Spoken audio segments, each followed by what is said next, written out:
सरकार के मनोहर कदम। नमस्कार, मैं हूं प्रीति सिमार और आप देख रहे हैं खबर फास्ट। हरियाणा सरकार ने कैबिनेट की बैठक में कई बड़े फैसले लिए और जल्द ही इनको अमल में लाया जाएगा। सत्र बुलाया जाएगा। 26 अगस्त को ये सत्र बुलाने की संभावना है। ये कहा जा रहा है कि 3 दिन तक ये सत्र चलेगा और इस दौरान जो है इसमें बिल पास किए जाएंगे, अध्यादेश लेकर आए जाएंगे। लेकिन अभी फिलहाल सत्र को लेकर आधिकारिक तौर पर कोई ऐलान नहीं किया गया है। कैबिनेट ने कई बड़े फैसले लिए हैं, इन पर जल्द ही सत्र बुलाकर बिल और अध्यादेश लाया जाएगा।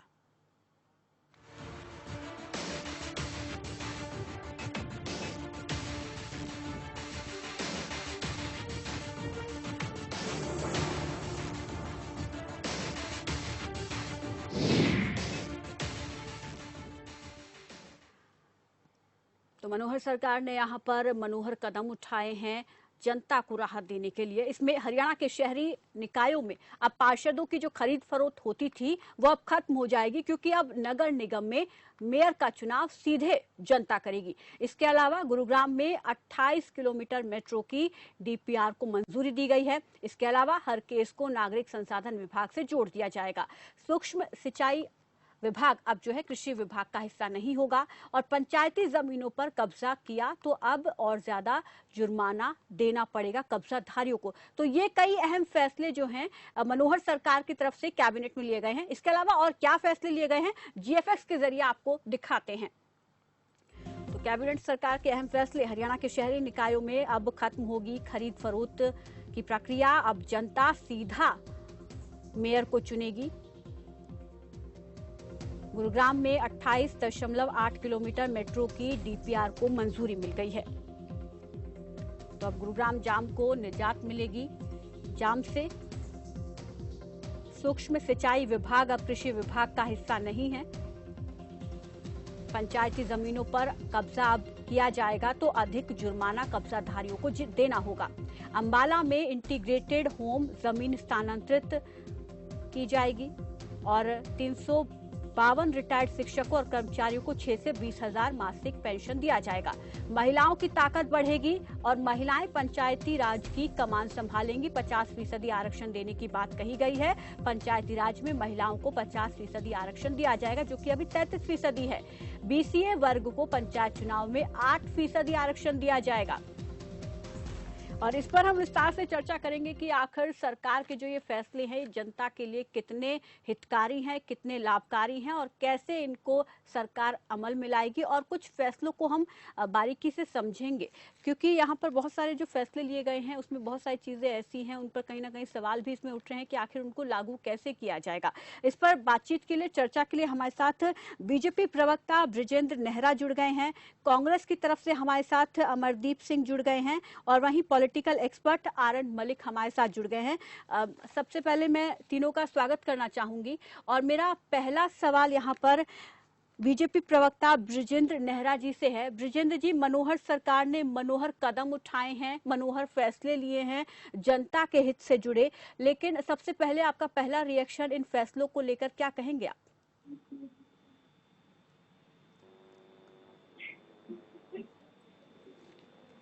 बृजेंद्र जी, मेरी आवाज मिल पा रही है आपको? हाँ जी मैडम, हाँ जी जी, सबसे पहले आपसे हम यही जानना चाहेंगे कि जो मनोहर सरकार ने कैबिनेट में अहम फैसले लिए हैं इनको आप किस तरीके से देख रहे हैं और क्या ये जनता के हित से जुड़े हैं और कैसे ये जनता को फायदा देंगे? ये वैसी मैडम अभी है एंकर है, न्यूज एंकर। हेलो, मेरी आवाज मिल पा रही है बृजेंद्र जी आपको? देखिए, कल माननीय मुख्यमंत्री जी की अध्यक्षता में जो बैठक हुई है जी, उसमें आवाज आ रही है आपको? जी जी, मुझे आवाज मिल रही है आप। हाँ, जैसे महिलाओं को 50% का आरक्षण देने का विषय है पंचायत के चुनावों में। जी, इसके अलावा हरियाणा प्रदेश के अंदर जो विकास और डेवलपमेंट के कुछ काम थे, जो पंचायत डिपार्टमेंट को भूमि दी गई है, महिला कॉलेज के लिए जमीन दी गई है, जी, इस तरह के जो कई सारे डिसीजन माननीय मुख्यमंत्री जी की अध्यक्षता में हुए हैं, जी, वो एक बड़ा निर्णय हुआ है। और हरियाणा प्रदेश के अंदर जो विकास और डेवलपमेंट के जो काम है उनको तेज गति देने के लिए जो कैबिनेट की बैठक के निर्णय हैं, जी, वो सब हरियाणा प्रदेश के हित में हुए हैं। जी, ठीक है। अमरदीप जी, आप किस तरीके से देखते हैं कैबिनेट फैसलों को?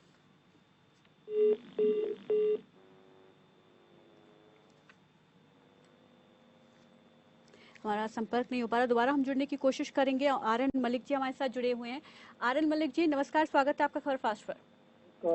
जी, यहाँ पर हरियाणा सरकार की तरफ से कैबिनेट बैठक जो हुई उसमें कई अहम फैसले लिए गए। आप किस तरीके से देखते हैं इन फैसलों को और कितना हितकारी मानते हैं जनता के हित में?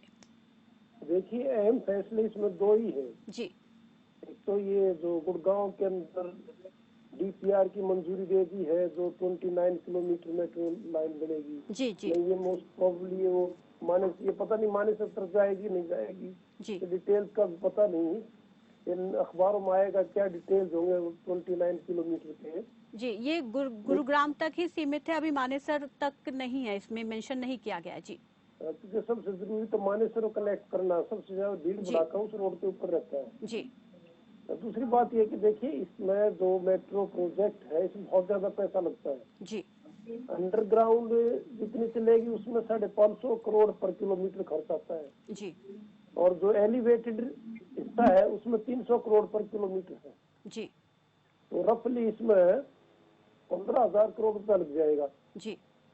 12,000 करोड़ रुपया लगेगा। असली बात है डीपीआर को अप्रूव करना कोई बहुत बड़ी बात है, लेकिन असली बात इतने फंड्स कहाँ से आएंगे। जी। अब इस बात के ऊपर तो हरियाणा सरकार ने बताया नहीं कि ये जो 12,000 या 10,000 करोड़ रुपया लगेगा तो थोड़ी राशि नहीं है। जी। ये 10,000 करोड़ के लिए कोई स्पेशल व्हीकल बनाएंगे, वो कहाँ से पैसा है, 10,000 करोड़ रुपए आएगा कहाँ से? That is the point. अगर वो उसका पता लग जाए, उसका इंतजाम हो जाए 10,000 करोड़ का, तो फिर ये वाकई अर्थ शेकिंग प्रोजेक्ट है। जी, तो ये वाकई अहम फैसला है। जी। इसके अलावा जब तक ये नहीं बताएंगे 10,000 करोड़ रुपया का आएगा कहाँ से। ठीक है, जान लेते हैं। हमारे साथ यहाँ पर बीजेपी प्रवक्ता बृजेंद्र नेहरा जी जुड़े हुए हैं। बृजेंद्र जी, यहाँ पर क्योंकि इस पूरी परियोजना के लिए 6,821 करोड़ रुपए का बजट जो है वो तय किया गया है, और यहाँ पर खुद जो आर.एन. मलिक जी हैं वो ये जानना चाह रहे हैं कि ये परियोजना इसमें सबसे अहम वो देख रहे हैं इसको, तो इसके लिए बजट कहाँ से आएगा? 10,000 करोड़ रुपया लगेगा, 6,000 से बात नहीं पड़ेगी। जी। देखिए, अभी मलिक की बात तो मैडम मुझे सुनाई नहीं दी, तो इसलिए नहीं मैं देख पाया कि उन्होंने क्या बोला। मैं बता देती हूँ आपको बृजेंद्र जी, वो ये कह रहे हैं कि जो फैसले लिए गए हैं कैबिनेट की बैठक में, इसमें उनको ये फैसला बहुत अहम लग रहा है जो गुरुग्राम में आपने ये मेट्रो की कनेक्टिविटी की बात की है कि आगे इसको बढ़ाया जाएगा, और यहाँ पर वो ये कह रहे हैं कि इसको मानेसर से और जोड़ना चाहिए ताकि जो जाम की स्थिति है उससे लोगों को निजात मिल पाएगी, और साथ ही इसमें बजट जो लगेगा, जो पैसा लगना है वो आखिर आएगा कहाँ से, ये एक बड़ा सवाल वो पूछ रहे हैं। जी। नहीं, मलिक जी किसकी तरफ से बैठे हैं मैडम? नहीं, वो किसी की तरफ से नहीं है, वो एक पॉलिटिकल एक्सपर्ट है, वो अपनी बात रख रहे हैं। जी। मलिक जी देखिए, मैं बताऊं कि सरकार ने जब डीपीआर तैयार कराई है, सरकार ने जब मंजूरी दी है, योजना बनाई है, तो सरकार ने जरूर फंड की भी चिंता की होगी कि कहाँ से फंड आएगा, कहाँ से पैसा आएगा। अब मैं आपको बताऊं, फरीदाबाद से भी गुड़गांव के लिए मेट्रो चलाने के लिए सरकार ने मंजूरी दी है, उसके लिए भी डीपीआर तैयार हो रही है। तो गुड़गांव से फरीदाबाद का मेट्रो हो या गुड़गांव के अंदर हो, इसका जो पैसे की व्यवस्था है वो सरकार ने की है। अब कहाँ से पैसा आएगा, सरकार के पास तो इस तरह के बहुत सारे फंड होते हैं मलिक जी, कि सरकार ने अपनी तरफ से व्यवस्था कर रखी है। जब घोषणाएं माननीय मुख्यमंत्री जी ने की है, देखिए अगर हम कुल घोषणाओं की बात करें, माननीय मुख्यमंत्री जी ने लगभग 8,000 के करीब जो घोषणाएं की हैं, उसका कल ही हमारे पास ब्यौरा आया है कि उसमें से मैक्सिमम जो घोषणाएं वो पूरी हो चुकी हैं। लगभग 300 के करीब घोषणाएं ऐसी थी जो पॉसिबल नहीं है, वो अगर हम उनको हटा दें तो बाकी कुछ योजनाओं पर भी काम चला हुआ है। बाकी ज्यादातर जो घोषणाएं हैं माननीय मुख्यमंत्री जी ने जो की है पिछले 5-6 साल के अंदर, वो सब योजनाएं पूरी हो चुकी हैं, सब घोषणाएं पूरी हो चुकी हैं। तो इसकी भी आप चिंता ना करें कि जो सरकार ने किया है तो जरूर इसके अंदर सोच समझ के किया है, फंड की कोई दिक्कत नहीं आएगी। और जहां जहां जब जब जरूरत है हरियाणा सरकार को, देखिए आपकी बात है अपनी जगह ठीक है, तो राजस्व हरियाणा सरकार को मिलना था जिस मद में, उतना राजस्व कोरोना और लॉकडाउन ये सब जो इस समय फैला हुआ है इसकी वजह से नहीं मिल पाया है। लेकिन जब जब जरूरत हुई है हरियाणा सरकार ने हरियाणा के विकास के लिए अगर कर्ज लेने की नौबत आई है तो वो कर्ज भी हमने लिया है, क्योंकि हम लोगों को पता है कि जब आने वाले टाइम के अंदर हरियाणा इस कर्ज को उतारने में भी सक्षम है। तो अगर विकास और डेवलपमेंट के लिए केंद्र से मदद भी चाहिए तो उसके लिए भी केंद्र तैयार है। जैसे बिजली के मामले में मैं अगर बात करूं तो 680 करोड़ रुपए के आसपास जो केंद्र है वो हमें सहयोग कर रहा है। हम जो 30 लाख मीटर लगाने के लिए बिजली की जो बात कर रहे हैं पूरे हरियाणा प्रदेश के अंदर, स्मार्ट मीटर जो लग रहे हैं, उसमें से केंद्र सरकार ने हमें सपोर्ट करने के लिए हाथ आगे बढ़ाया है। जी तो भारत सरकार का पूरा हरियाणा सरकार को सपोर्ट है और फंड की कोई दिक्कत नहीं आएगी। और जी। हरियाणा के विकास और डेवलपमेंट के अंदर माननीय मुख्यमंत्री श्री मनोहर लाल जी के नेतृत्व में मलिक जी किसी तरह की कोई कमी नहीं आएगी। नेहरा जी, ये क्या गुड़गांव तक ही सीमित है? हुड्डा सिटी सेंटर के आगे ये बढ़ेगी तो क्या गुड़गांव तक आगे, गुरुग्राम तक ही आगे जाएगी या मानेसर तक भी इसको कनेक्ट किया जाएगा आगे? देखिए मैम, जैसे फरीदाबाद के अंदर हम लोगों ने बल्लभगढ़ तक मेट्रो को पहुंचाने का काम किया, पहले जी। फरीदाबाद थी मेट्रो, तो उसी तरह से गुड़गांव के अंदर भी ये धीरे धीरे आगे बढ़ेगी। बट ये हर चीज का एक ये चरणों में आगे बढ़ती है कि पहले चरण में हम यहाँ तक ले जाएंगे, दूसरे जी चरण में निश्चित रूप से आगे तक जाना है। लेकिन अभी उसकी योजना, उसकी प्लानिंग आगे बननी है। जो अभी जिसकी स्वीकृति, जिसकी मंजूरी अभी कैबिनेट ने दी है, ठीक अभी है, उतने तो पे ही फिलहाल काम अभी होगा ये फिलहाल। गुरुग्राम तक सीमित रहेगी। ठीक है, हमारे साथ हाँ। अमरदीप दोबारा जुड़ गए, उनको भी चर्चा में शामिल कर लेते हैं। अमरजीत जी, आपका भी स्वागत है। और आपसे सबसे पहले मेरा ये सवाल है कि आप कैबिनेट फैसलों को किस तरीके से देख रहे हैं?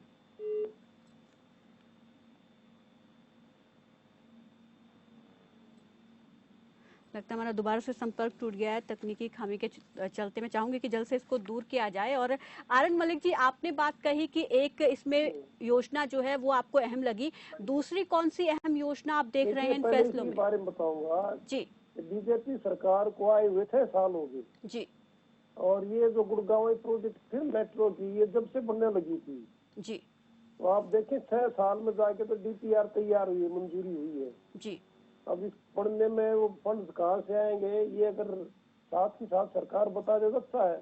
और इसका मैप भी पब्लिक डोमेन माना चाहिए। ये 30 kilometre whether it covers only Gurgaon और मानेसर। जी जो मानेसर के ऊपर तो काफी चर्चा हो रही थी, झगड़ा इस बात का था कि वो अलाइनमेंट इधर से जाए या इधर से जाए, उसके ऊपर झगड़ा चल रहा था। तो अगर ये न्यूज़पेपर में किसी तरह इसका पूरे डिटेल दे दिए जाए तो और अच्छा होगा। जी नंबर 2, ये जो दूसरा एम है कि वो लेडीज को 50% आरक्षण दिया जाएगा इसमें। जी जी पंचायत इलेक्शन में जी पहले 30% देते हैं।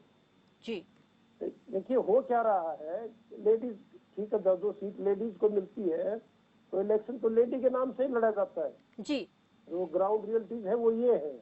जी, ये आपने लेकिन बहुत बड़ा सबकी सवाल उठाया है। मैं भी यही सवाल इसमें पूछना ये चाह रही हूँ नेहरा जी, कि यहाँ हाँ जी। पर हम 50% आरक्षण पंचायती राज में महिलाओं को देने की बात कर रहे हैं, आधी आबादी को हम आधी भागीदारी देने की यहाँ बात कर रहे हैं। लेकिन असल में जमीनी स्तर पर हम ये देखते हैं कि जो सरपंच पति होते हैं वो पूरा अधिकार उनके पास होता है, वो चलाते हैं ग्राम पंचायतों को। केवल लड़ा तो महिलाओं के नाम पर चुनाव जाता है, लेकिन पंचायत जो सरपंच पति होते हैं वो चलाते हैं। तो फिर हम हिस्सेदारी इसको देने की बात तो कर रहे हैं, तो इसको लेकिन अमल में कैसे लाया जाएगा? देखिए मैडम, जो पढ़ी लिखी पंचायतों का कॉन्सेप्ट लेके माननीय मुख्यमंत्री जी के नेतृत्व में हमारी सरकार लाई थी। जी हमारे जो वर्तमान में प्रदेश अध्यक्ष हैं ओम प्रकाश धनखड़ जी, जी वो उस समय कृषि मंत्री थे, पंचायत मंत्री थे। उन्होंने जो निर्णय लिया था कि पढ़ी लिखी पंचायतें होंगी हरियाणा प्रदेश के अंदर, उसके अकॉर्डिंगली अगर हम देखें तो 42% महिलाएं पंचायतों में चुन के आई थी प्रतिनिधि के तौर पे। जी तो अभी 50% का जो निर्णय लिया गया है, बिल्कुल आपकी बात ठीक है कि कुछ गांवों के अंदर अभी जो सरपंच पति हैं वो उनका काम करते हैं, लेकिन अब पहले से सोच में बहुत परिवर्तन आया है। महिलाओं को सम्मानित करने का और आगे बढ़ाने का काम इस सरकार ने किया है। और अभी निश्चित रूप से अभी भी इस तरह की कुछ चीजें हमें सुनाई देती है, कुछ समस्या है अभी की सरपंच पति उनका काम करते हैं। जी लेकिन सरकार ने स्पष्ट निर्देश दिए हैं कि ग्राम सभा की जो बैठक होगी या ग्राम पंचायत की जो बैठक होगी या किसी अधिकारी से मिलने के लिए जब जाना होगा तो सरपंच महिला खुद वहां पे जाएगी। सरपंच पति को कोई वहां पे एंटर नहीं किया जाएगा। सरपंच पति को किसी तरह का कोई अधिकार नहीं है। और इस चीज में और सख्ती से सरकार काम करेगी। और वास्तव में महिलाओं को क्योंकि 50% का उनको मौका दिया है बराबर की भागीदारी करने का, जी बेटी बचाओ बेटी पढ़ाओ से लेके और जितने भी अभियान महिलाओं को रखते हुए माननीय मनोहर लाल जी ने चलाए हैं, सब महिलाओं को मजबूत करने के लिए, हरियाणा को मजबूत करने के लिए चलाए हैं। और अधिकार महिलाओं को देने का हम काम करेंगे। ये भी एक बहुत बड़ी बात है कि पहला जी हरियाणा प्रदेश ऐसा राज्य बना है कि जहाँ 50% पंचायत प्रतिनिधि के तौर पर महिलाएं, चाहे जिला परिषद हो, चाहे वो ब्लॉक समिति के मेंबर हों, चाहे सरपंच हो, चाहे पंच हो, वो चुन के आएंगी। तो ये बड़ी बात है अपने आप में। और लेकिन जो आपने जमीनी बात बताई है, इस पे भी जरूर जमीनी स्तर पर क्या वो हम 50% दे पाएंगे? ये अभी भी एक बड़ा सवाल बना हुआ है। अमरदीप जी को भी मैं इस चर्चा में शामिल करना चाहूंगी। अमरदीप जी, मेरी आवाज मिल पा रही है आपको? हाँ जी, हाँ जी, जी जी, कैबिनेट जो फैसले लिए गए हैं कैबिनेट ने, उनको आप किस तरीके से देखते हैं और किसको अहम मानते हैं इनमें? राम प्रीति जी, कैबिनेट में जो फैसले लिए गए उन पर जो चर्चा हुई है उसमें 50% महिलाओं को आरक्षण देने की बात की गई है। जी। मैं बीजेपी सरकार से मेरा ये सवाल है कि वो ये क्लियर कर दें कि महिलाओं को 50% जो वो आरक्षण दे रहे हैं वो पंचायत में दे रहे हैं, ब्लॉक समिति में दे रहे हैं, जिला परिषद में दे रहे हैं या सभी में दे रहे हैं। ये पहले की तरह इनके अब लॉलीपॉप नहीं चलेंगे कि किसी को लॉलीपॉप दे दिया, इनको अब क्लियर करना पड़ेगा और इनको बताना पड़ेगा भी आरक्षण कितना और किस फील्ड में कब मिलेगा और कितना मिलेगा। और दूसरी बात, बीसीए वर्ग की जो हमारे है उसमें 8% का आरक्षण देने की ये बात कर रहे हैं जी। ये हरियाणा को जातियों में क्यों बांट रहे हैं? बीसीए और बीसीबी दोनों को अलग आरक्षण देने की क्या मतलब है? किसी को 8% है, किसी को आरक्षण बिल्कुल नहीं है। ये बात मेरी बीजेपी की प्रवक्ता जी क्लियर कर दें। नेहरा जी जवाब दीजिए, तो क्यों फैला रहे हैं? मैडम कौन सी पार्टी से हैं? ये कांग्रेस के प्रवक्ता अमरदीप जी हमारे साथ जुड़े हुए हैं। अच्छा। अमरदीप जी, आप तो सबसे बड़ी समस्या आप लोगों की यही है कि जब भी कोई हरियाणा के अंदर बढ़िया काम होता है तो आप उसमें कमियां भी निकालते हैं और आप उसमें अड़ंगे भी लगाते हैं। तो ये महिला जो काम ही नहीं करता उसको बढ़िया कैसे कह देंगे? अमरदीप जी देखिए, आप जब सरकार में थे तो आपने किस तरह का शासन प्रशासन कराया? आपके जो पूर्व मुख्य जवाब दीजिए, जो पहले अमरदीप जी आपके हाथ में सरकार है, जवाब आपने देना है, हमारा काम है सवाल पूछना। अमरदीप जी, आपके बीच में तो मैं नहीं बोला था, आप सुनने का भी धैर्य रखिए। आपके पूर्व में जो मुख्यमंत्री रहे भूपेंद्र सिंह हुड्डा जी, अगर वो विकास और डेवलपमेंट के काम करते तो उन पर 100 से अधिक मुकदमे आज चले हुए हैं। वो रोज तारीख भुगतते हैं, रोज तारीखों पे जाते हैं। आपके जो सेंटर के नेता हैं सोनिया जी, राहुल जी, वो रोज तारीखों पे जाते हैं भ्रष्टाचार के मामलों में। तो पूरे हरियाणा को, पूरे देश को आपने लूट के खा लिया। रॉबर्ट वडेरा जी ने हरियाणा प्रदेश के अंदर जमीनों के ऐसे घोटाले किए हैं भूपेंद्र हुड्डा जी के साथ मिलके कि आप लोगों को ये बताइए कि आप किस अधिकार से किस से आप बात करते हैं? आप लोगों को सोचना चाहिए। और जहाँ तक बात है आपने जो महिलाओं की है, देखिए जातियों में, बिरादरियों में बांटने का काम कांग्रेस पार्टी करती है। बांटो और राज करो अंग्रेजी वाली जो नीति है ना, उसको कांग्रेस अपनाती है। नेहरा जी, यहाँ पर उनका सवाल ये कि किस फील्ड में किस आधार पर आरक्षण दिया जाएगा, कि उनको ब्लॉक स्तर पर दिया जाएगा, ये वो सवाल पूछ रहे हैं, इसका जवाब देखिए मैं मैडम बताता हूँ। पहले तो सबसे पहले उनको ये भी ध्यान होना चाहिए कि महिलाओं को बिना आरक्षण दिए भी पढ़ी लिखी पंचायतों के माध्यम से 42% महिलाएं हरियाणा प्रदेश के अंदर चुन के आई थी। दूसरा, अभी पंचायत के अंदर माननीय मुख्यमंत्री जी ने जो निर्णय लिया है, इसका प्रभाव आप देखिए, जो शहरों के अंदर जो हमारे चुनाव होते हैं, चाहे वो नगर निगम के चुनाव हैं, उन पे भी इसका बहुत बड़ा प्रभाव पड़ने वाला है। दूसरा, इन्होंने जो बात की कि भाई हरियाणा प्रदेश के अंदर महिलाओं को आगे बढ़ाने के लिए जो काम है, वो सारे काम हमारी सरकार ने किए हैं और आगे जो जरूरी होंगे उसमें भी काम करेंगे।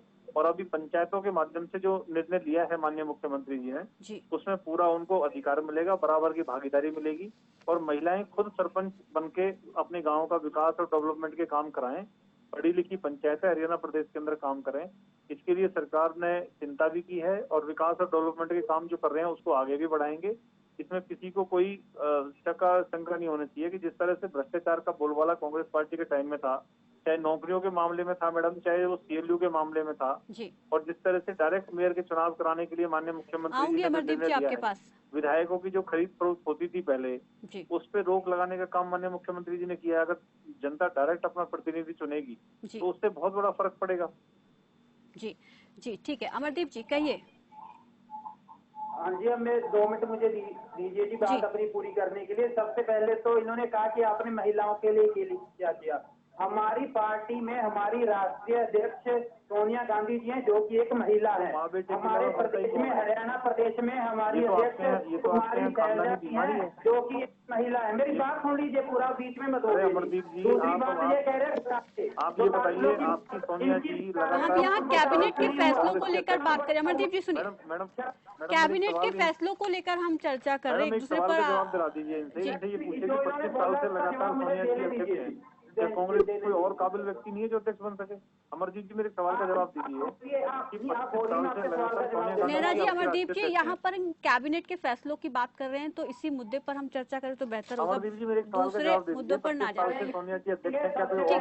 आरएन मलिक जी एक और यहाँ पर एक और इसमें, ठीक है अमरदीप जी सुनिए, आरएन मलिक जी यहाँ पर इसमें एक और ये फैसला लिया गया है कि 352 रिटायर्ड शिक्षकों और कर्मचारियों को 6 से 20,000 मासिक मानदेय दिया जाएगा। अब इसमें यहाँ पर सरकारी विद्यालयों से 28 जुलाई से लेकर 1988 से 10 मई 1998 तक की अवधि के दौरान जो रिटायर हुए हैं शिक्षक, गैर शिक्षक अधिकारी कर्मचारियों को पंडित दीनदयाल उपाध्याय मानदेय योजना के माध्यम से पेंशन के रूप में मासिक मानदेय प्रदान करने का फैसला लिया गया है। अब यहाँ पर आनंद मलिक जी, आपसे मैं समझना चाहूंगी कि ये 1988 से लेकर 1998 लगभग यहाँ पर हम इसे 10 साल लगा लेते हैं कि इस दौरान जो है 352 रिटायर्ड शिक्षकों को ही यहाँ पर पेंशन देने की बात की जा रही है। इससे पहले के क्यों नहीं, इससे बाद के क्यों नहीं? नहीं, अब इसमें यह नहीं बताना कि इनको कैसे हाउ ये 88 से 98 के क्या इनके साथ कोई ज्यादती हुई थी या कोई एनोमली थी जिसके करके 352 को देंगे फैसला, क्या इसकी डिटेल तो नहीं है ना जी। ठीक है, इसकी नेहरा जी, नेहरा जी इसके बारे में जानकारी हम आपसे लेना चाहेंगे। जो ये 10 साल के दौरान जो रिटायर हुए हैं उनके लिए यहाँ पर पेंशन की बात कही जा रही है, 352 रिटायर शिक्षकों के लिए, बाकियों को क्यों छोड़ दिया गया? इससे पहले की क्यों नहीं, इससे बाद की क्यों नहीं? 352 352 किस ग्राउंड पर चाहते हैं, क्या कारण था ये 352 नहीं मिले? जी, यही मैं नेहरा जी से पूछ रही हूँ कि 352 आखिर किस आधार पर चुने गए हैं? लगता है हमारा संपर्क टूट गया है, हम दोबारा जुड़ने की कोशिश करेंगे क्योंकि यहाँ पर एक अहम सवाल है कि 352 आखिर किस आधार पर यहाँ पर चुना गया है, क्योंकि इस सवाल यही उठ रहा है कि इससे पहले के शिक्षकों को क्यों नहीं पेंशन दी जाए, फिर इसके बाद के को क्यों नहीं दी जाए। तो अभी हमारे साथ जब दोबारा से नेहरा जी जुड़ेंगे तो हम इसका जवाब लेंगे। लेकिन आनंद मलिक जी, अगर हम बाकी पहलुओं पर बात कर ले तो यहाँ पर इसमें एक और अहम फैसला ये लिया गया है कि जो सूक्ष्म सिंचाई विभाग है उसको अब कृषि विभाग का हिस्सा नहीं रखा गया है, उसको अलग कर दिया गया है। तो इसका फायदा कैसे किसानों को मिलेगा, इसके लिए बजट अब बढ़ेगा? मैं उसके ऊपर बात करूँ जो पंचायत की थी ना 50% आरक्षण की जी, ये नेहरा जी ठीक कह रहे हैं। अगर देखिए जितनी लेडी सरपंच बनती है जी, मोस्टली ऑफिस अटेंड करते हैं उनके हस्बैंड जी, अगर सब अधिकारियों को ये सख्त हिदायत दे दी जाए जी, जैसे वो कह रहे थे कि भाई मीटिंग में जो सरपंच लेडी है वही आएगी जी, फिर तो ये एम्पावरमेंट बनती है, अदरवाइज ये नहीं बनती जी। और ये नॉर्मली ये देखा जाए वो बेचारी मोस्टली ऐसी होती है, वो बोल नहीं सकती, उनमें कुछ अपना पुस्तक होती है, नॉर्मली सारा काम उनके हस्बैंड भी करते हैं, पॉलिटिशियन के हस्बैंड है, उन्हीं के वोट भी हस्बैंड के नाम पे मिलती है मैडम जी। वो उसकी लेडीज की क्वालिफिकेशन क्या गुण लोगों को देहात पता नहीं मिलता है, ये तो नॉर्मली घरेलू हाउस वाइफ रही है, उसकी क्वालिटी किसी को कुछ पता नहीं होता, वो सारा वोट ही उसके हस्बैंड के नाम पर मिलता है जी। तो नेचुरली सरपंच भी हस्बैंड ही करेगा, मेंबरी भी सरपंच वही करेगा। अगर एक आध केस में हुआ ऐसे, जैसे एसडीएम ऑफिस में उसका हस्बैंड गया, उन्होंने कह दिया सॉरी जेंटलमैन आप सरपंच नहीं, आप अपनी बीवी को भेज दी, ठीक है, ये आइसोलेटेड केस होता है, ऐसे कोई ऑफिसर कह देता, सब कहते हैं भाई काम चलाना यार सरपंच इसी को आने दो। ठीक, मलिक जी, यहाँ पर नेहरा जी एक बार फिर से हमारे साथ जुड़ गए, उनसे आधार जान लेते हैं 352 शिक्षकों के चयन को लेकर। नेहरा जी, यहाँ पर 352 शिक्षकों को ही चुना गया है जिनको मासिक पेंशन दिया जाएगा, ये किस आधार पर चुने गए हैं? इससे पहले को क्यों छोड़ दिया गया, इसके बाद के जो थे उनको क्यों छोड़ दिया गया, केवल इस टाइम पीरियड के लोगों को ही क्यों चुना गया है 88 से लेकर 98 तक? मैम देखिए, अब सरकार के हर निर्णय पे सवाल उठाएंगे अगर हम लोग नहीं, इसमें सवाल नहीं उठाए जा रहे सर, सिर्फ ये पूछने की कोशिश की जा रही है कि अगर आप ये योजना ला रहे हैं तो ये बाकियों के लिए भी होना चाहिए। लेकिन यही हम जानना चाह रहे हैं कि 352, क्योंकि 10 साल के समय पीरियड में जो है 352 ही तो रिटायर नहीं हुएंगे, रिटायरों की संख्या तो ज्यादा होगी, तो 352 किस आधार पर चुने गए, सिर्फ यही हम जानना चाह रहे हैं। मैम देखिए, माननीय मुख्यमंत्री जी ने जो पुराने समय में, अगर आपको ध्यान होगा, जब हमने चुनावों में हम लोग गए थे जी, उस समय हम लोगों ने जो घोषणा कर रखी थी उन सभी घोषणाओं को हम धीरे धीरे करके पूरा कर रहे हैं जी। इसके अंदर कोई इस तरह का पैरामीटर नहीं होता कि इस तरह का पैरामीटर ये पूरा करेगा तो हम इसको करेंगे जी। हमने अपने मैनिफेस्टो में जो जो बातें कही हुई है हरियाणा प्रदेश के लोगों से, जनता से, उन सभी को हम धीरे धीरे करके पूरा कर रहे हैं जी। एक भी बात बता दें जो मैनिफेस्टो की पूरी की हो। मैनिफेस्टो की तो देखिए, आप जो बात कर रहे हैं अमरदीप जी, हमने जो बिजली देने की बात की थी, आज 62 गांवों में से लगभग 5000 गांवों में हम बिजली दे रहे हैं। हमने सड़कों की बात की थी आपके टाइम में, अरे सुन लीजिए, अब सुन लीजिए, आप मैनिफेस्टो की सुन रहे हैं ना, सुन लीजिए। हमने बोला था हम वृद्धावस्था पेंशन बढ़ाएंगे, आपके 10 साल के शासनकाल में अमरदीप जी 500 रुपए पेंशन आपने बढ़ाई थी और हमने 5 साल के अंदर 1250 रुपए पेंशन बढ़ाई है, वृद्धावस्था पेंशन। बिजली की हमने बात की थी, हम बिजली 24 घंटे आज हरियाणा प्रदेश के 5000 से ज्यादा गाँवों में दे रहे हैं। हमने सड़कों की बात की थी, ठीक है आपको नेहरा जी, केएमपी और हम यहाँ केएमपी जो पर केएमपी घोषणा पत्र पर बात देखिए नहीं कर रहे हैं अमरदीप देखिए जी। जो केएमपी अमरदीप जी जो केएमपी आप अधूरा छोड़ गए थे ना, अमरदीप जी, जिसकी सुनिए। मिट्टी की बारिश में बची थी, उसको हमने बनाने का काम किया KMP अमरदीप को। जी, हम यहाँ पर घोषणा पत्र पर बात नहीं कर रहे हैं, कैबिनेट हमने फैसलों जो को लेकर घोषणा हम पत्र बात में कर जो रहे बातें हैं कही हुई है जी। उन सबको हम पूरा कर रहे हैं। जो वादा हमने किया हुआ जनता से या हमने जिस भी विभाग का जो वादा किया उस सबको हम पूरा कर रहे हैं। प्रीति जी, इन्होंने आपके सवाल का जवाब नहीं दिया, 352 को इन्होंने क्यों चुना, उसका इनसे जवाब नहीं। मैंने आपको बताया ना कि जो बातें हमने पहले कही हुई है उन सबको हम पूरा कर रहे हैं। नेहरा जी, हाँ जी, जवाब दीजिए। आपने बताया नहीं कि आखिर किस आधार पर जो है 352 को ही क्यों चुना गया। मैडम मैंने आपको बताया कि हमने जो वादे पहले करे हुए हैं, जी। जो हमने बातें कही हुई है कि हम सत्ता में आएंगे तो ये काम करेंगे, उन सभी कामों को हम धीरे धीरे कर रहे हैं। ठीक है दूसरा ठीक मैं है आपको अमनदीप जी, देखिए- आपसे फाइनल हाँ। कमेंट में लेना चाहूंगी, पास समय की कमी है।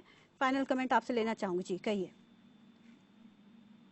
आपने मेरे से कहा हमेशा नहीं, अमरदीप जी। को बांटने का काम किया है, इसलिए इन्होंने कुछ लोगों को चुना है, इन्होंने लोगों को आपस में लड़वाने का काम किया है, इसलिए इन्होंने BCA को 8% का आरक्षण दिया है, दूसरों को अलग किया है। इन्होंने कभी भी ये हरियाणा की जनता को एक साथ लेके नहीं ठीक है। चले हैं, ये सभी को बांट के चले हैं। ठीक है, बहुत बहुत शुक्रिया आप सभी का हमारे साथ जुड़ने के लिए। तो कैबिनेट सरकार की तरफ से लिए गए फैसलों को लेकर हम बात कर रहे थे कि आखिर ये जनता के हित में जुड़े हैं या नहीं जुड़े हैं। अब इन पर कितना काम होगा, क्योंकि जल्द ही सत्र बुलाया जाएगा और इस सत्र में इन फैसलों से जुड़े बिल अध्यादेश लाए जाएंगे और इन फैसलों को अमल में लाया जाएगा। फिलहाल मेरे साथ बस इतना ही, दीजिए इजाजत, नमस्कार।